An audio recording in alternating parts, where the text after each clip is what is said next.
Hello viewers, thanks for joining us on Lina TV News. I'm Aisha Gambona Azim. First, the headlines. 10 years in captivity, Nigerian army rescues victims. Armed men attacked former chief of staff in Kenya. Iranian president dies in helicopter crash. Stay tuned for the news in detail.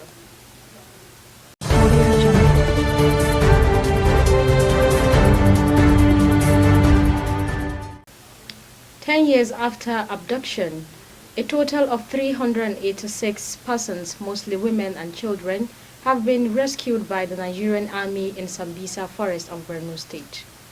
The Acting Grand Officer, Command 7 Division GOC, Brigadier General Abubakar Haruna made this known while speaking to journalists at the outskirts of Sambisa Forest in Kudunga local government area after welcoming the troops that conducted the 10-day operation.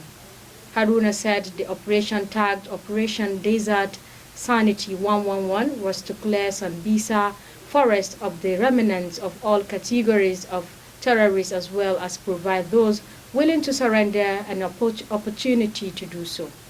The GOC addressed the troops on the message of Chief of Army Staff, lauding their performance and the professionalism they exhibited during the operation and urged them to sustain the tempo. Some of those rescued who spoke to newsmen said they have been in captivity for 10 years.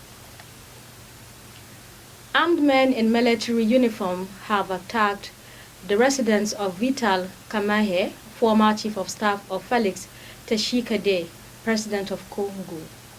The attacks took place in early hour of Sunday in Kinshasa, the country's capital. Michael Mohima, Kamerhe's spokesperson, said the gunmen engaged in politicians' guard in a short shootout, which left 3 people dead. Mohime said 2 of the deceased were police officers attached to Kamerhe, while the other was one of the attackers. Reports from local media indicates that the attackers have been identified as Congolese soldiers. It is, however, unclear if they were trying to arrest the politician who is a candidate for Speaker of the country's National Assembly. The election was scheduled to be held on Saturday but was delayed due to the dispute within the ruling party.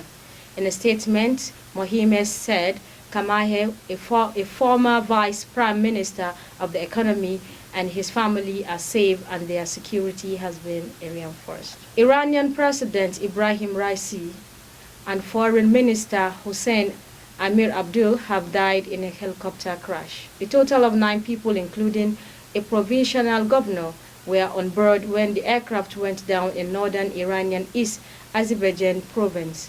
They all are believed to be dead. Raisi's remains are now being transported to the city of Tabriz. It is, however, unclear when and where Raisi will be buried. In the latest development, Iranian's first vice president, Mohammad Mukhbar, is expected to assume the presidency after Ibrahim Raisi's death in a helicopter crash as the country gears up for early elections. The Iranian constitution stipulated that the first vice president take over in the event of the president's death, dismissal, resignation, absence, or illness for more than 2 months. The president of the country, Ibrahim Raisi, who died along with Foreign Minister Hossein Amir Abdullahi and other officials, was nearing the end of his first 4-year term as president.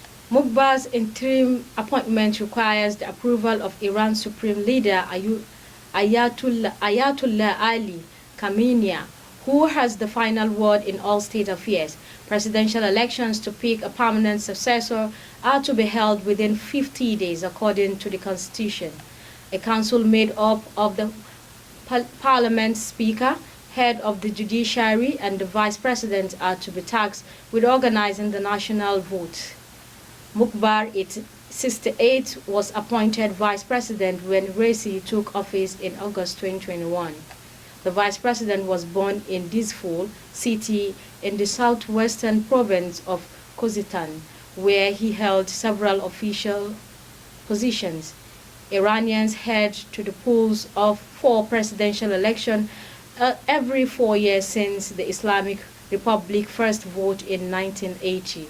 The constitution sets a 2-term limit for Iranian president. The position of prime minister does not exist in Iran, and the president, assisted by several vice presidents, is responsible for appointing and directing the cabinet.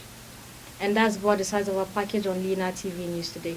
Do well to join us on our social media platform at Lina TV 247 or visit our website on www.linatv.com.ng. I'm Aisha Gavona Azim. Have a lovely day.